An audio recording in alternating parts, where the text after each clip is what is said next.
Hey, what's up? This is Dawnna St. Louis here, and I'm not in a salty mood, so that wouldn't be the word. I'm in a spicy mood. That's probably the better word. I'm in a spicy mood today, and specifically, I'm gonna talk about wantrepreneurs. Yes, I'm gonna do a little shit talking today about wantrepreneurs. Now, usually my girl Jessica's on with me when we're talking shit, but that's okay.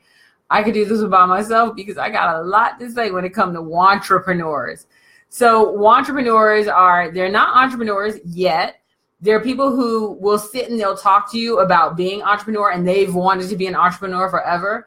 There's this one guy, in fact, that he sat with me. I'm not kidding you. I must have spent about 40 hours with him over maybe a 2 or 3 week period, literally just going in and helping him every week and telling him all this stuff about entrepreneurship, just laying down knowledge, just here, just one day after the next, just giving him tomes and tomes and tons of information, basically coaching him for like 3 weeks.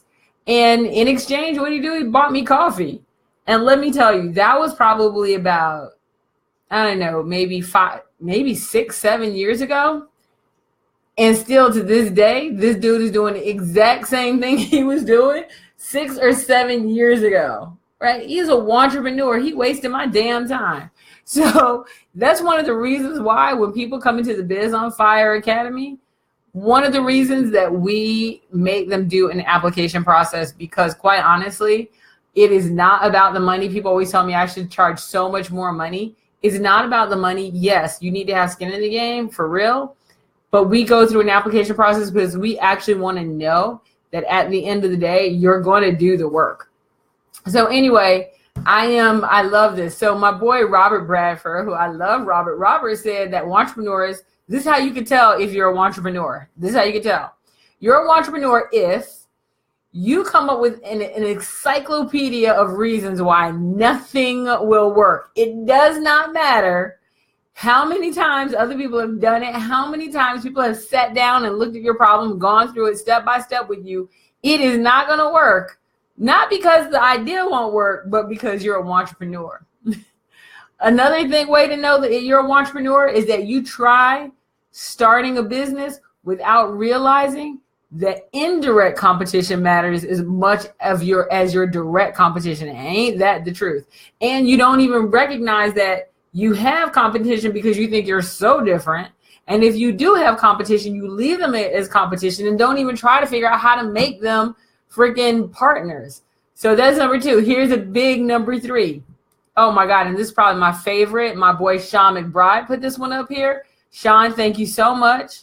Wantrepreneurs want everything for free.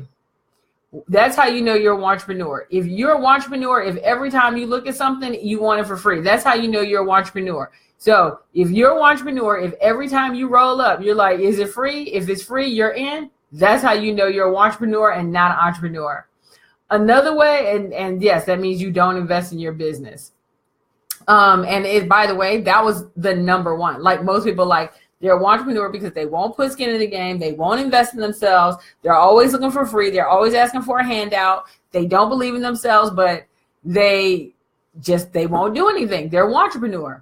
A wantrepreneur is a person who just won't do it. They will not take action. They will write down every plan in the world, but they will not do shit with it. They are a straight up wantrepreneur. They will waste your time all day long. Or as my friend Meredith says, they won't pull the friggin' trigger. It drives real entrepreneurs absolutely batshit crazy. It really does.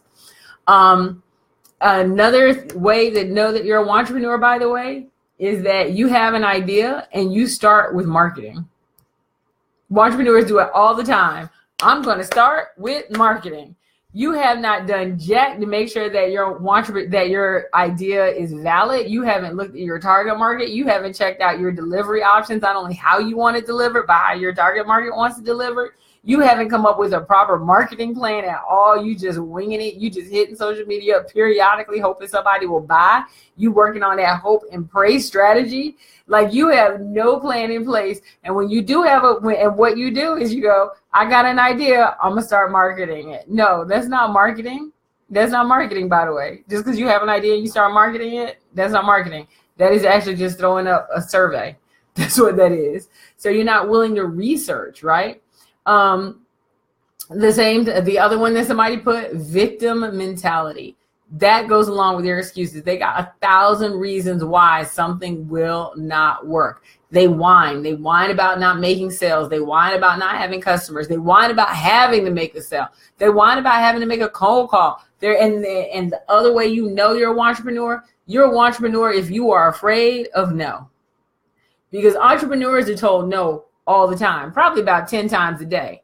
Entrepreneurs can't handle that kind of heat. They can't handle somebody telling them no. And then my favorite, and this one came from Michael Dill, and I'm going to quote him directly. Michael Dill said, "You are an entrepreneur when you say you are fully committed, but you have no freaking idea what fully committed actually means." Damn, ain't that the truth? I cannot tell you how many people tell me right now, I'm going to quit my job and become an entrepreneur because I'm tired of working all these hours. I'm like, fool, to get started, you're going to work them hours. And if you're smart, you're going to keep that job and you're going to work this second entrepreneur job until this entrepreneur job puts at least a year worth of money in your pocket. So that way you can say, I can leave my job for a year and now I can go and actually grow something.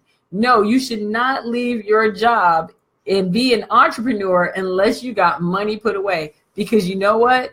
If you're not willing to invest in your education, you're not willing to invest in your success, you're not willing to invest in your marketing or any of those other things, you are not ready to be an entrepreneur. And I know people tell me all the time, Dawnna, you come on and you tell people all the time why they shouldn't be entrepreneurs. You know why? Because I have so many people that pick up the phone and they hit me up and they call me and they're like, I'm ready. And then I ask them 3 questions and they're not. I want people to come to me who are actually ready. People who said, listen, I've put between $5,000 and $10,000 aside, or at least I've put $1,000 aside. I want to invest in my education. At the end of the day, they want to take the steps they need to take in order to become an entrepreneur. And they're not looking for overnight success because they know overnight success is going to take them at least 6 months. At least it does when you go through my academy. The Biz on Fire Academy is very clear. We start you off with an education. Then we take you, after you do your education, which takes about a month, then we give you 4 weeks to come up with your plan. Then we work with you we give you 6 weeks actually. Then we go and we validate that plan with you. We want to know that that plan is going to work. We make it work. We will poke holes in it all day, twice on Sunday until you have a working plan. Then after that, we work with you to implement that plan. Then after you implement that plan, we work with you to keep that plan on fire the whole time so that way your business is growing.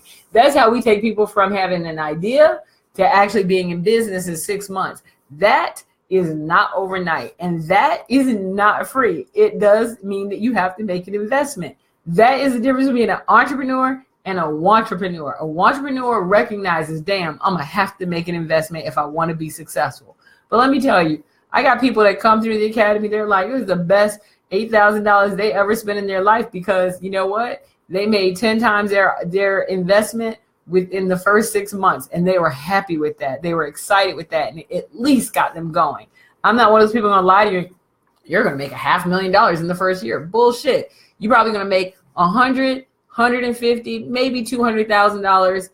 I would actually say profit-wise, you're probably going to make $100,000 in profit in the first year. You're going to sell a lot more, but it's going to take you a year to truly make that profit where you can actually see that money is hitting your account. And our goal is to get you to 6 figures in a year. Anyway, I'm just saying these are the things that people said, not just me, about wantrepreneurs. Wantrepreneurs are real. They're out there. And you know that you're one if you saw that. Yes, wantrepreneur. Anyway, talk to you guys later. I hope you're not wantrepreneurs. I hope you become entrepreneurs. This is Dawnna St. Louis, CEO of Biz on Fire. And if you want to turn your entrepreneurial idea into a business success story, check us out at biz-on-fire.com. Holla!